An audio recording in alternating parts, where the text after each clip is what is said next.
Tyler Hawkins moved through his empty house like a specter, his footsteps silent on the hardwood floors he'd installed with his own hands 15 years ago.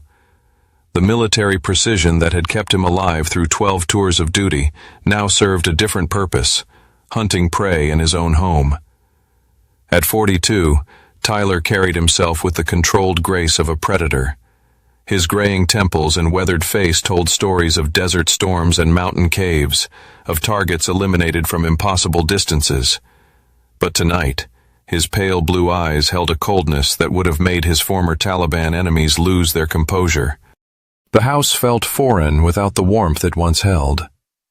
Pictures of happier times mocked him from every wall. His wedding day to Rebecca, their 10th anniversary in Maui, family barbecues where her laughter had been the soundtrack to his peace. Now he knew it had all been an elaborate performance. 3 weeks ago, he'd returned early from a private security contract in Colombia, expecting to surprise his wife of 16 years. Instead, he discovered text messages on her carelessly abandoned phone.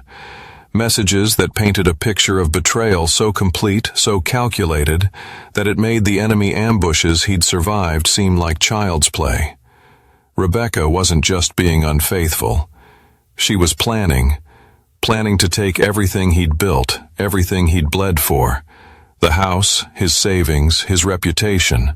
She and her muscle-bound lover had mapped out Tyler's destruction with the thoroughness of a military operation. But they'd made one critical error. They'd underestimated their enemy. Tyler had spent the last 3 weeks becoming invisible in his own life. He'd hired a private investigator named Cruz Valdez, a former Delta Force operator who specialized in matrimonial warfare.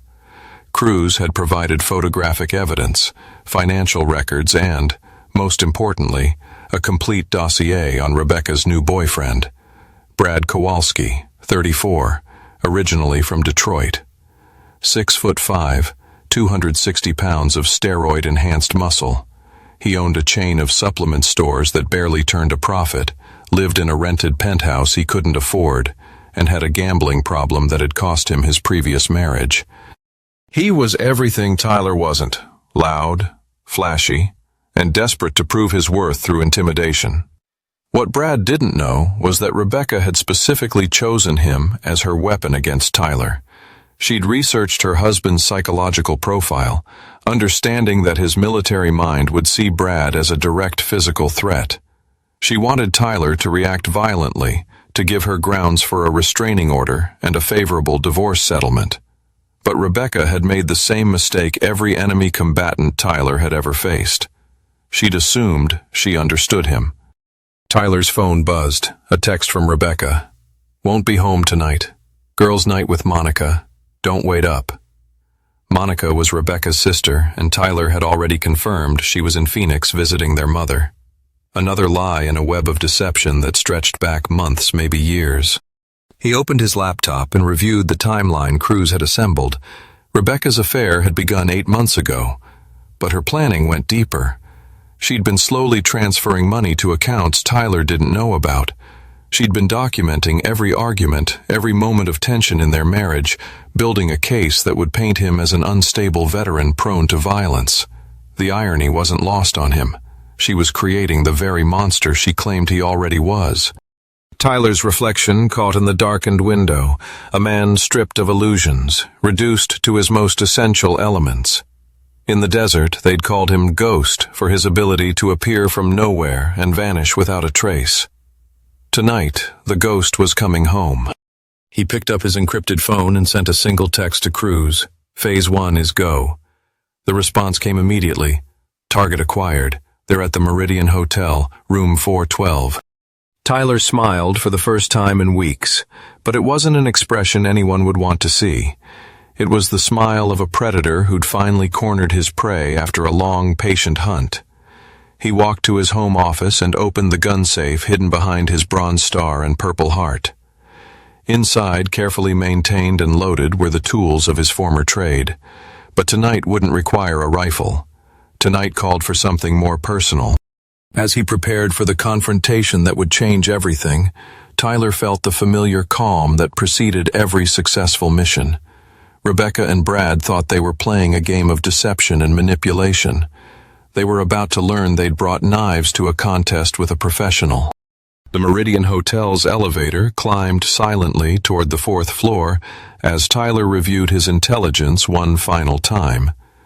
Through Cruz's surveillance, he learned that Brad wasn't just Rebecca's lover, he was her co-conspirator in a scheme that went far beyond simple infidelity. Rebecca had met Brad at his supplement store 6 months after joining the upscale gym he sponsored. What began as flirtation had evolved into a calculated partnership. Brad needed money to cover his mounting gambling debts, and Rebecca needed muscle to intimidate Tyler into a settlement that would leave him financially ruined. But their plan had deeper layers. Rebecca had been secretly recording their conversations, painting Tyler as a volatile veteran who frightened her. She documented every raised voice, every moment of frustration, building evidence for the restraining order she planned to file. Brad would then escalate conflicts, forcing Tyler into situations where his military training might take over. The goal was simple: to ruin Tyler, legally and emotionally, and leave him with nothing. Rebecca's jaw dropped in shock, her eyes wide with fear. "Tyler? What are you doing here?" she stammered, her voice barely above a whisper. Brad stood slowly, his massive frame unfolding like a threat. "You weren't invited, old man. Time to leave," he growled, his voice a low rumble. Tyler remained perfectly still, his expression neutral. "I was in the neighborhood. Thought I'd stop by and meet my replacement." Rebecca scrambled to gather the papers, but Tyler had already seen enough. Financial documents, property assessments, a timeline of fabricated incidents, the complete blueprint of his destruction. Brad took a step forward, his fists clenched. "You heard the lady. Get out or I'll make you," he snarled, his voice dripping with menace. Tyler's gaze flicked to Rebecca, then back to Brad. "You think you're tough, don't you? All those steroids pumping through your veins, making you feel invincible. But you're just a pawn in her game, Brad. A muscle-bound idiot who thinks he can intimidate a man who's seen real combat." Brad's face flushed with anger, but Tyler didn't flinch. "You're right about one thing, though. It's time for you to leave. But it's not me who's going anywhere. It's you," Tyler said, his voice cold and steady. Brad lunged forward, his fist swinging wildly. Tyler sidestepped the clumsy attack, grabbing Brad's arm and twisting it behind his back. Brad grunted in pain, but Tyler didn't let go. "You think you can take me? You're nothing but a pathetic, steroid-addicted bully, and now you're going to learn what real pain feels like," Tyler whispered, his voice like ice. Rebecca watched in horror as Tyler effortlessly overpowered Brad, her eyes wide with shock and fear. "Tyler, stop! You're hurting him!" she cried, her voice trembling. Tyler ignored her, his focus entirely on Brad. "You should have stayed out of my life, Brad, but now you're going to pay the price, and so is Rebecca, because I'm not the man you think I am. I'm the ghost in the shadows, and I always get my revenge," Tyler said, his voice a low growl. "This isn't what it looks like," Rebecca said, her voice taking on the tone she'd used during their marriage whenever she'd been caught in a smaller lie. "Really?" Tyler's voice remained conversational, almost curious. "Because it looks like my wife and her boyfriend planning to destroy my life through fraud and manufactured evidence." Brad stepped forward, flexing his shoulders in a display of intimidation that might have worked on someone else. "You need to walk away right now before things get ugly," he threatened.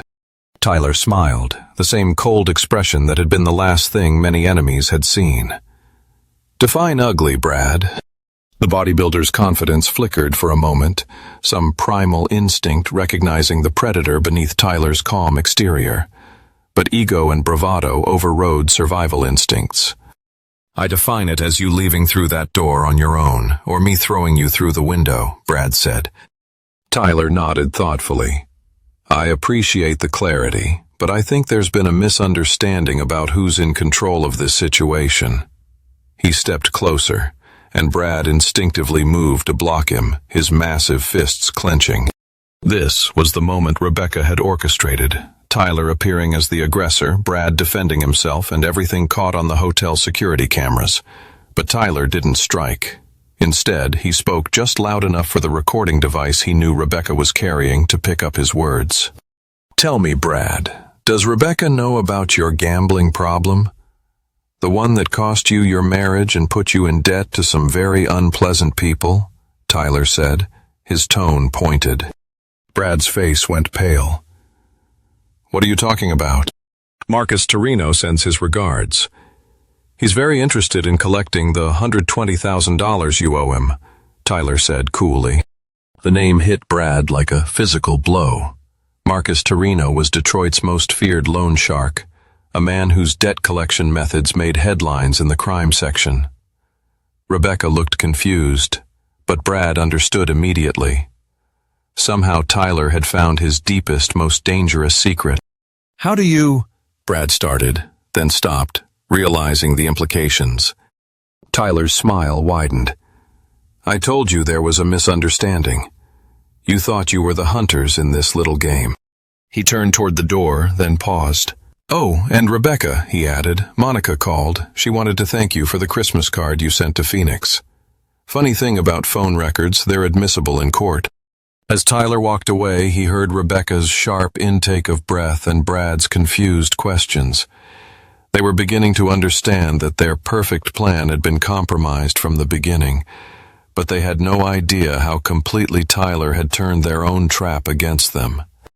The parking garage beneath Tyler's office building had been chosen for a reason. Concrete walls, limited exits, and no surveillance cameras in the specific corner where he'd arranged to meet Brad.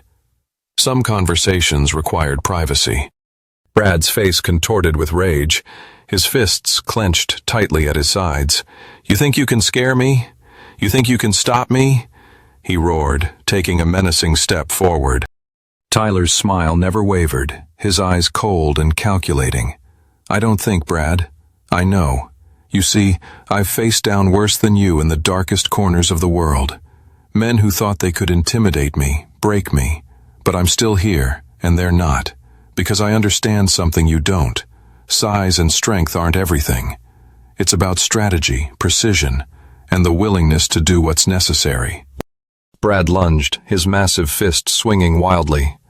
Tyler sidestepped the clumsy attack, his movements fluid and precise. He grabbed Brad's arm, twisting it behind his back with a sharp, controlled motion. Brad grunted in pain, but Tyler didn't let go.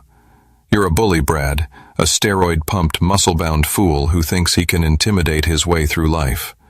But you're nothing more than a pawn in Rebecca's game.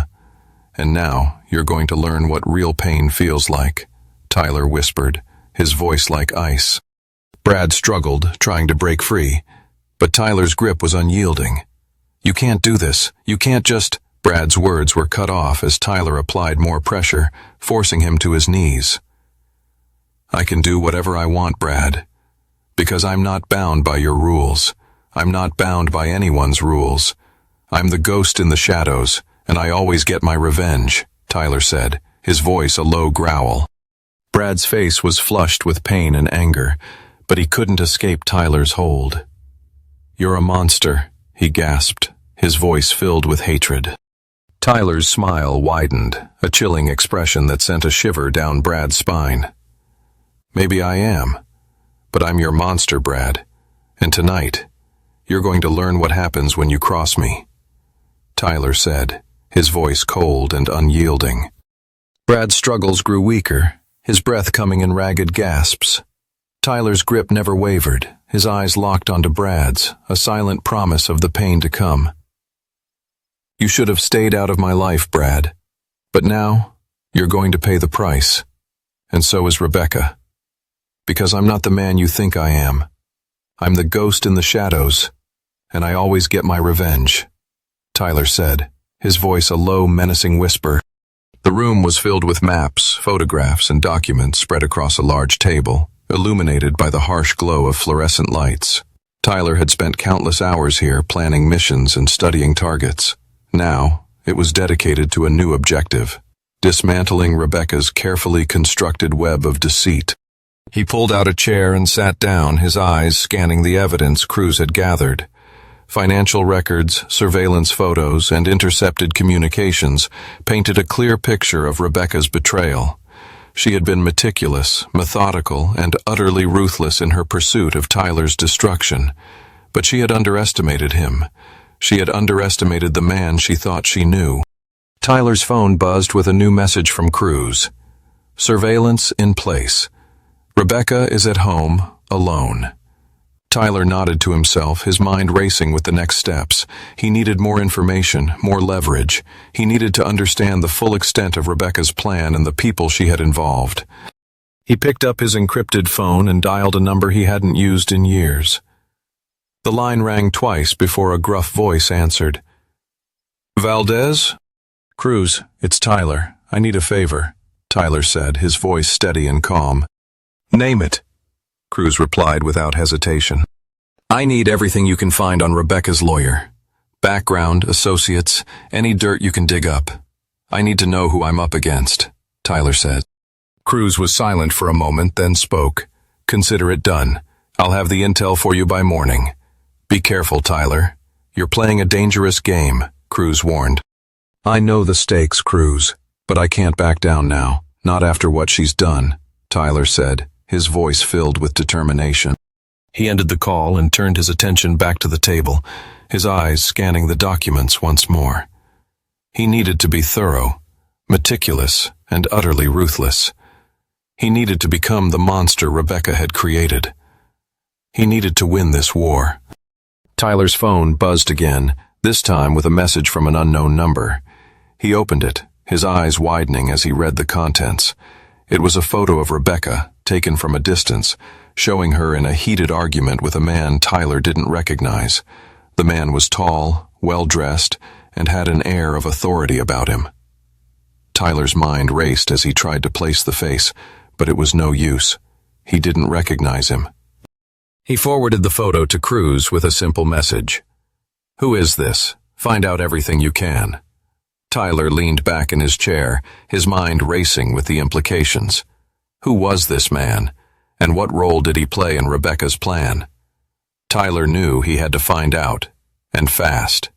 The war was escalating, and he needed every advantage he could get. He needed to stay one step ahead of Rebecca, to anticipate her moves and counter them before she could strike. He needed to become the ghost in the shadows, the unseen predator stalking his prey, and he needed to do it before it was too late. Steel-reinforced walls contained his most sensitive equipment, surveillance monitors, communications gear, and detailed maps of his target's daily routines. Cruz sat across from him at the tactical planning table, spreading out photographs and documents like a general preparing for battle. Brad's confirmed on the Mexico City flight, Cruz reported. Customs shows him clearing immigration 2 hours ago. He won't be coming back. Tyler nodded, studying the surveillance photos of Rebecca's activities over the past week. Without Brad's intimidating presence, she'd become increasingly desperate, making mistakes that revealed the full scope of her deception. She's meeting with 3 different lawyers, Cruz continued, shopping for someone willing to pursue the fraud case even without her muscle backing her up. Tyler examined a photo of Rebecca leaving a downtown law office, her face tight with frustration. Any takers? 2 of them showed her the door once they realized how thin her evidence was. But the third one, Harvey Gillespie, he's different, hungry, takes cases other lawyers won't touch. Cruz's tone was grave. Harvey Gillespie specialized in representing clients in high-conflict divorces, particularly those involving veterans with PTSD claims. His reputation was built on aggressive tactics and media manipulation, turning divorce proceedings into public battles that destroyed his opponent's reputation. Gillespie's already filed preliminary papers, Cruz said. Restraining order request, asset freeze, the whole package. He's betting that even if the evidence is weak, the court will err on the side of caution when it comes to protecting an abused wife from a dangerous veteran. Tyler felt the familiar coldness settling over him, the same detachment that had made him so effective in combat. What's his weakness? Cruz smiled grimly. His ego.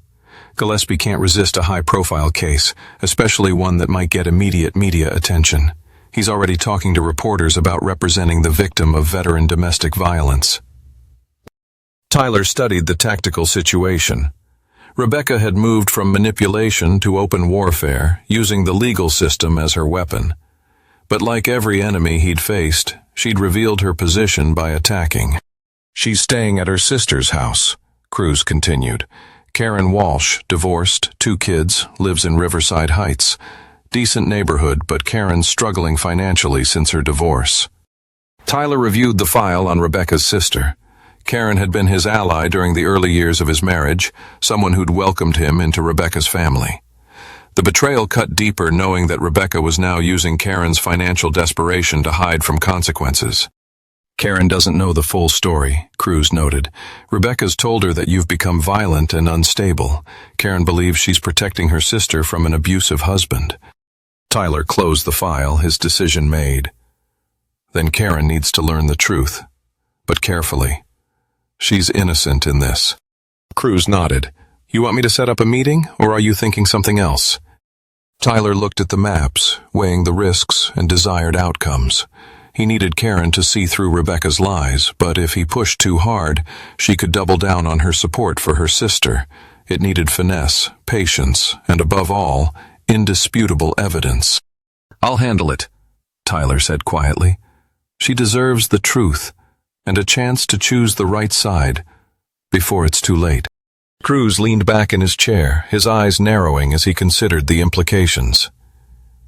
"You're going to bait her, make her think she's winning, and then pull the rug out from under her," he said, a slow smile spreading across his face. Tyler nodded. "Precisely. We need to make her feel confident, make her believe she's in control. That way, when we strike, it will be devastating." Cruz chuckled, shaking his head. "You're a cold one, Tyler, but I like it. So, what's the first move?" Tyler turned back to the map, his finger tracing the route Rebecca took to her gym. "We start with something simple, a public display of vulnerability. I need you to leak information to the press, something that makes me look weak, desperate. A man on the brink, struggling to hold on to his sanity." Cruz pulled out his notebook, ready to jot down the details. "What kind of information?" "Something personal," Tyler said, his voice steady. "A story about how the divorce is tearing me apart, how I'm struggling to keep it together. Make it sound like I'm a ticking time bomb, ready to explode at any moment. But make sure it's subtle, not too obvious. We don't want to tip her off too early." Cruz nodded, scribbling in his notebook. "Got it. Anything else?" Tyler's eyes scanned the map, his mind racing with the next steps. "Yes, I need you to set up a meeting with Rebecca, somewhere public but private enough for a confrontation.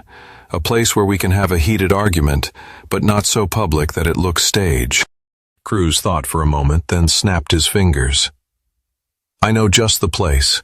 There's a park near her sister's house, a secluded area by the lake. Plenty of people around, but enough privacy for a heated discussion." Tyler nodded, satisfied. "Perfect. Set it up for tomorrow afternoon. Make sure Rebecca knows I'll be there, and make sure there are plenty of witnesses, cameras, reporters, anyone who can capture the moment." Cruz stood up, his chair scraping against the concrete floor. "Consider it done. I'll make the arrangements and get the word out. Anything else?" Tyler turned to face Cruz, his expression serious. "Yes. Be ready for anything. Rebecca is desperate, and desperate people do desperate things. We need to be prepared for every possibility." Cruz nodded, understanding the gravity of the situation. "I'll be ready. You can count on me." As Cruz left the room, Tyler turned back to the map, his mind focused on the task ahead. He needed to be meticulous, precise, and utterly ruthless. He needed to become the monster Rebecca had created, but not the one she expected.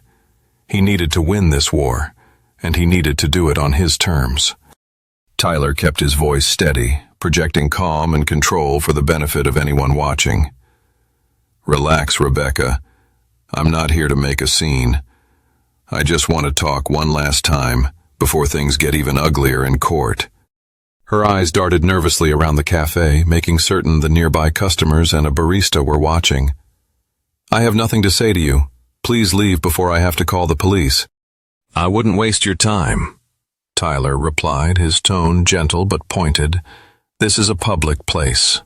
We can have this conversation without you twisting it into something it's not." Rebecca shot a trembling glance at the security camera, then back at Tyler. "You're making me uncomfortable. Can't you see what you've done to me?" she said, her voice just loud enough for those around them to take notice. Tyler took a slow breath, carefully keeping his hands folded on the table. "I'm sorry if you feel that way, Rebecca. But I think you've forgotten that there are two sides to every story. Someday, all of this is going to come out. People will see who's really telling the truth." Rebecca's voice quavered, her eyes shining with unshed tears, but Tyler could see the calculation behind her performance. "Why are you doing this to me, Tyler? Haven't you hurt me enough?" He shook his head, his voice firm. "You know what hurts? Lying to the people who trust you most, stealing from them, creating a fantasy and convincing everyone it's real. That's what hurts." A few patrons glanced over, uncomfortable, but Rebecca just leaned into the victim facade, clutching her phone. "Don't come any closer, I'm warning you." "I'm not moving," Tyler said, still seated, every gesture deliberate and non-threatening. "I just want you to remember all these people saw what actually happened here. They'll remember it too when the truth comes out. And I promise, Rebecca, it will." Rebecca blinked rapidly, her lips pressed tight. For a moment, only the whir of the espresso machine broke the silence. Tyler rose, nodding to her and to the onlookers, his voice low but full of meaning. "Take care of yourself, Rebecca. This won't end the way you think."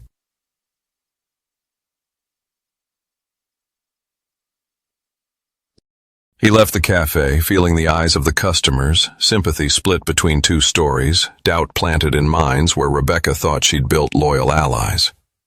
Outside, Tyler caught sight of Cruz watching from across the street, giving a brief signal. Phase 2 had worked. Now the real unraveling could begin. Rebecca would have to face the truth, with an audience this time, and she could already feel her grip slipping. Tyler stepped outside, knowing the cameras would capture his every move. He walked to his car, his posture relaxed, his expression calm. Inside, he felt a cold satisfaction. The trap was set, and Rebecca had walked right into it. He knew the police would arrive soon, and he was ready for them. He had done nothing wrong, and the witnesses inside would back him up. As he waited, he pulled out his phone and sent a quick message to Cruz. "Phase 3 initiated. Police en route. Stand by." Cruz's response was immediate. "On it. Back up in place. We've got this." Tyler leaned against his car, his eyes scanning the street. He saw a few patrons from the coffee shop watching him through the window, their expressions a mix of curiosity and concern. He nodded to them, a small, reassuring gesture. He wanted them to see him as calm, collected, and non-threatening. The police arrived a few minutes later, two officers stepping out of their cruiser with cautious expressions. Tyler recognized them from the local precinct, officers he had dealt with before. They knew his reputation, and they knew he was no stranger to conflict. "Tyler Hawkins?" the first officer asked, his hand resting on his holster. Tyler nodded. "That's me. I assume Rebecca called you." The officer's expression was neutral. "She reported a disturbance, said you threatened her." Tyler shook his head, a sad smile on his face. "I didn't threaten her. I had a conversation with her. In public. With witnesses. You can ask anyone inside. They'll tell you I was calm and respectful the entire time." The second officer spoke up, her voice firm. "We need to take a statement from both of you. Can you come down to the station?" Tyler nodded. "Of course, I have nothing to hide, but I want to make one thing clear. Rebecca is manipulating the situation. She's trying to paint me as the aggressor, but I assure you, that's not the case." The officers exchanged a glance, then nodded. "We'll take that into consideration. For now, let's just get your statements and sort this out." As they walked toward the station, Tyler felt a sense of relief. The trap was set, and Rebecca had taken the bait. Now it was just a matter of time before her lies unraveled and the truth came to light. He was ready to face whatever came next, confident that he had the upper hand. He had the witnesses, the evidence, and the truth on his side. And that was all he needed to win this war. "She outsmarted herself," Tyler said quietly, scanning the evidence. "All that maneuvering, and she's tangled her own lawyer into perjury if this goes to court." David nodded, tapping on highlighted transaction records. "We have documentation showing Rebecca systematically moved funds from joint accounts and racked up debt in your name. Once the court subpoenas the bank records, it will expose her deception and financial misconduct." "And the credit fraud?" "Already in motion. Once the hidden accounts come to light, I'll press for the appointment of a forensic accountant.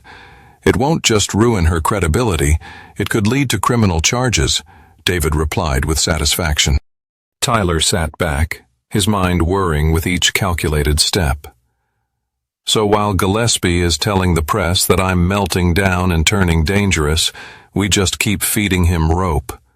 Let his greed drive them right where we want." David closed his laptop, the beginnings of a smile tugging at his lips. "Exactly. And meanwhile, you keep doing what you're doing. No outbursts, no contact, nothing that can be twisted into aggression. Just cold, rational self-preservation." Tyler considered the way Rebecca had weaponized public sympathy, transforming herself into a martyr in every social setting. Now, with each failed accusation, every lie exposed, the cracks in her story would widen. "I think it's time we inform Rebecca's sister Karen about the financial realities," Tyler said quietly. "She needs to see what her loyalty is costing her before Rebecca drags the whole family down." David agreed. "I'll prepare a letter for Karen's attorney. We'll attach the financial documents and invite her to review them. That should be enough to make her question Rebecca's story. As soon as the judge sees the paper trail, Rebecca's going to lose her support system," Tyler said, his voice steel-edged with resolve. "She wanted a monster. I'll show her how monsters win, not by brute force, but by letting the truth destroy her from the inside out."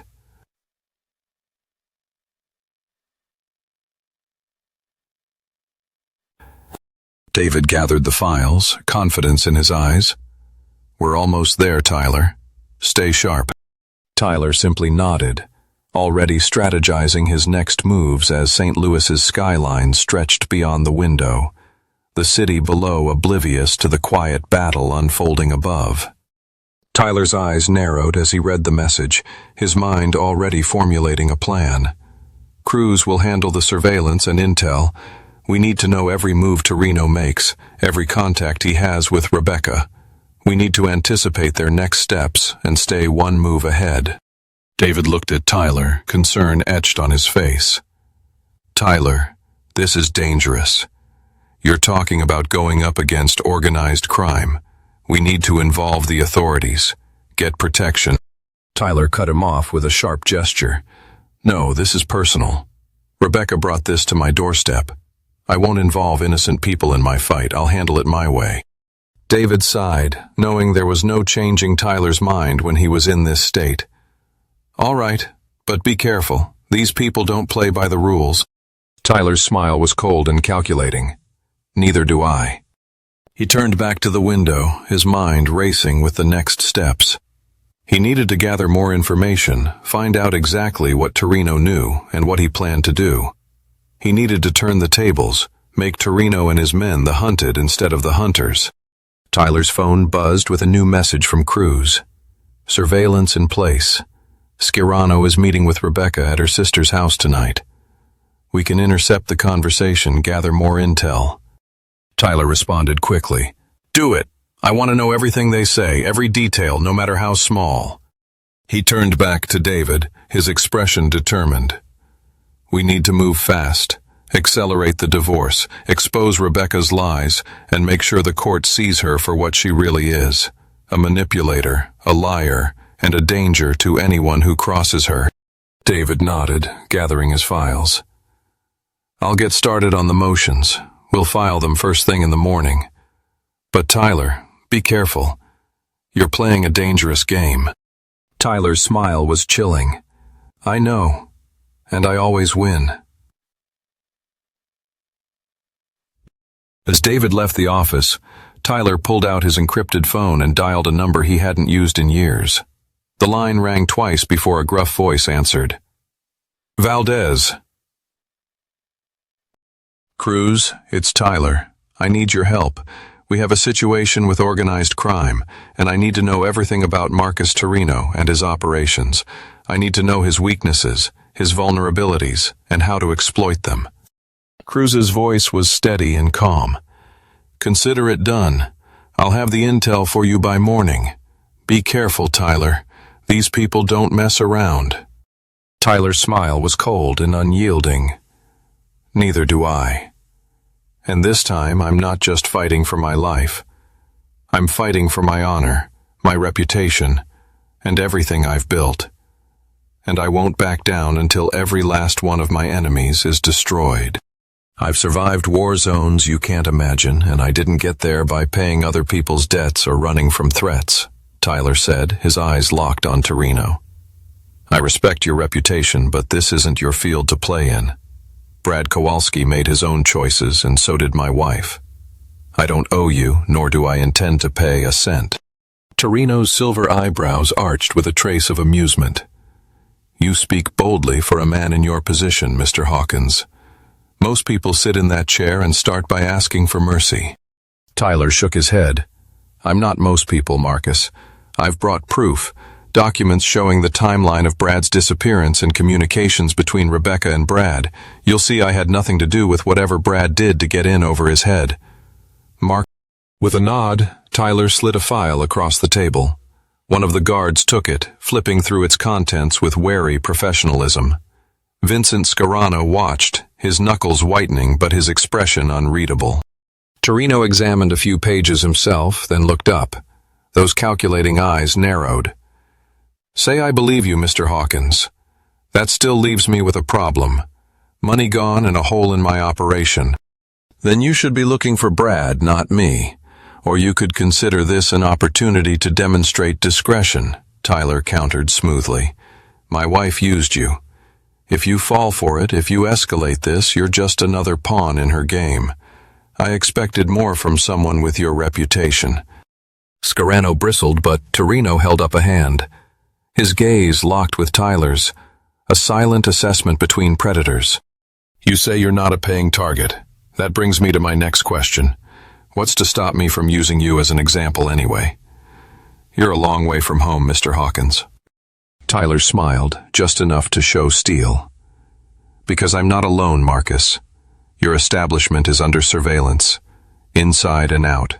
You try something, and law enforcement gets a file with all your recent movements, associates and ledgers, courtesy of a sealed packet.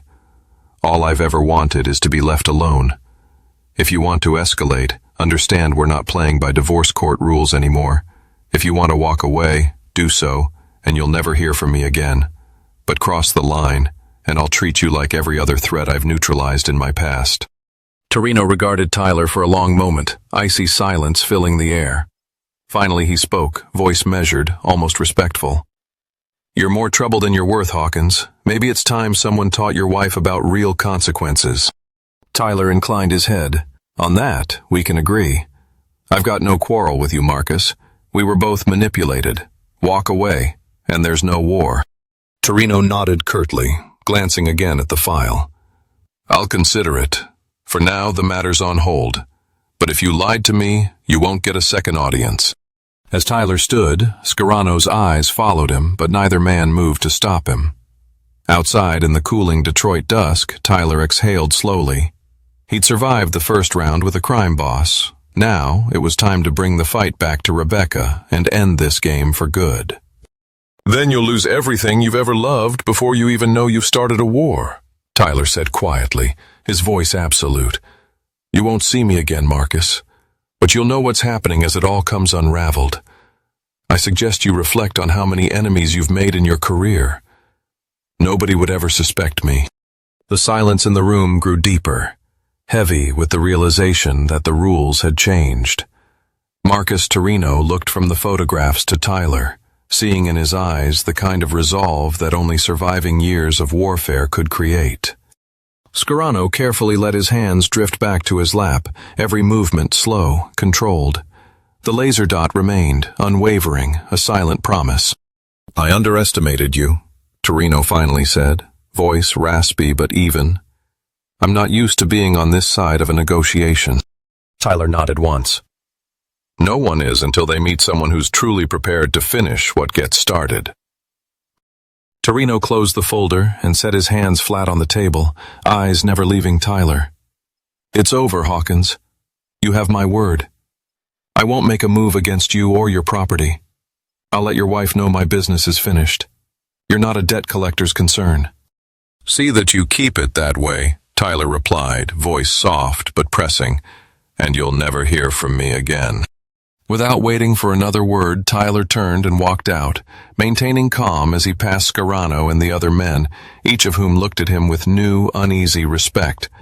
Outside, as the sun finished setting over Detroit's skyline, Tyler radioed Cruz. "Phase complete. Torino stands down, full withdrawal."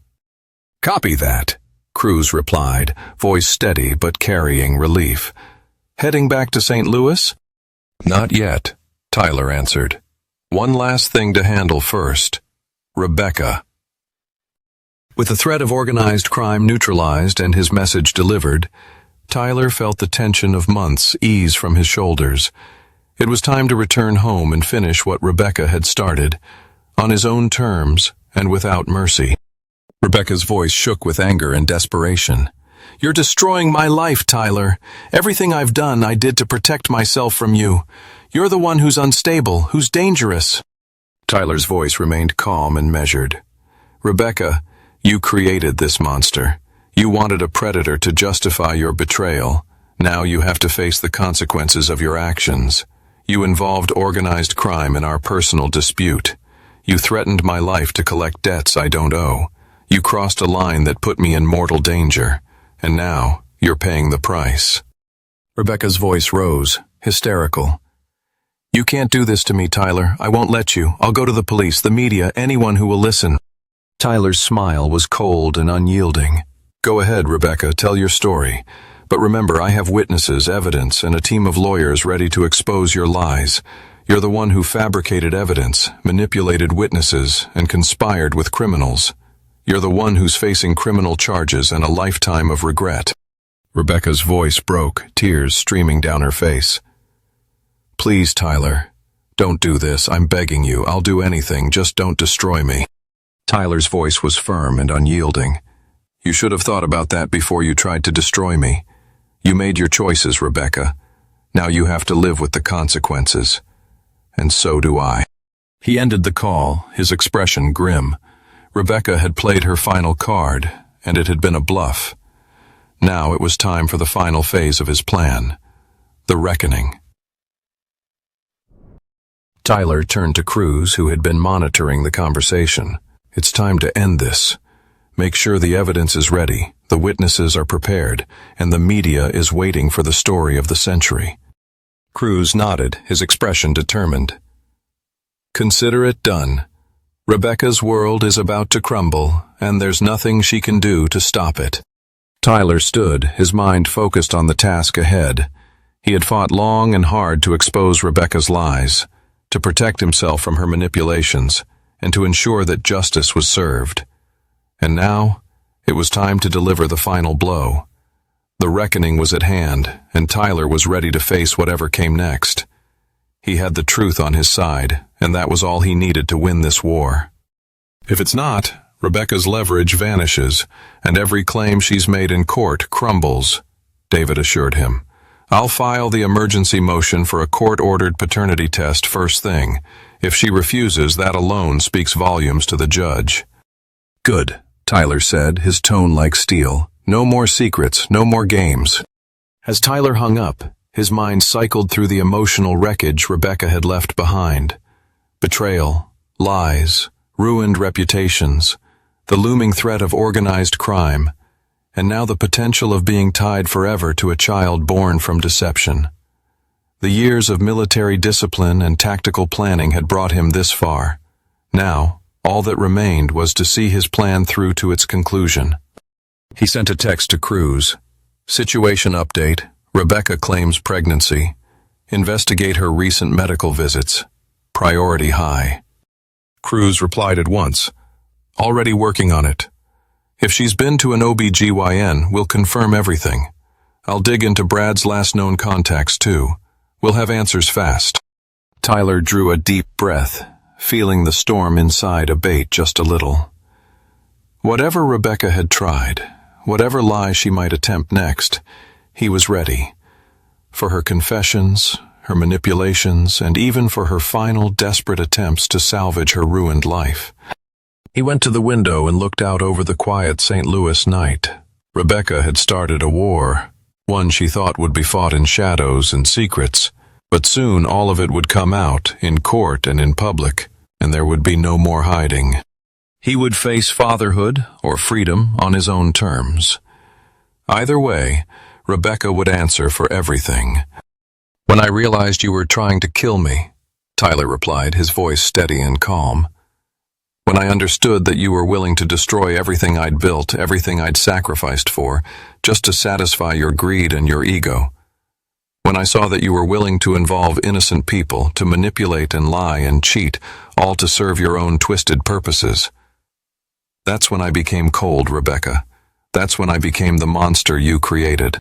Rebecca's eyes filled with tears, but Tyler felt no pity for her. She had brought this on herself, and now she had to face the consequences of her actions. "You can't do this to me, Tyler," she whispered, her voice breaking. "I'm your wife. I'm the mother of your child." Tyler's expression didn't change. "You're not the mother of my child, Rebecca. You're a liar and a manipulator who tried to use a pregnancy to gain leverage in a divorce. You're a criminal who stole from me, who conspired with dangerous people, who tried to destroy my life. And now, you're going to pay the price for your crimes."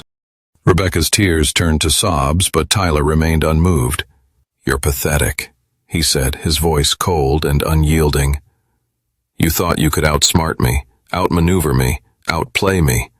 But you were wrong, Rebecca. You were always wrong.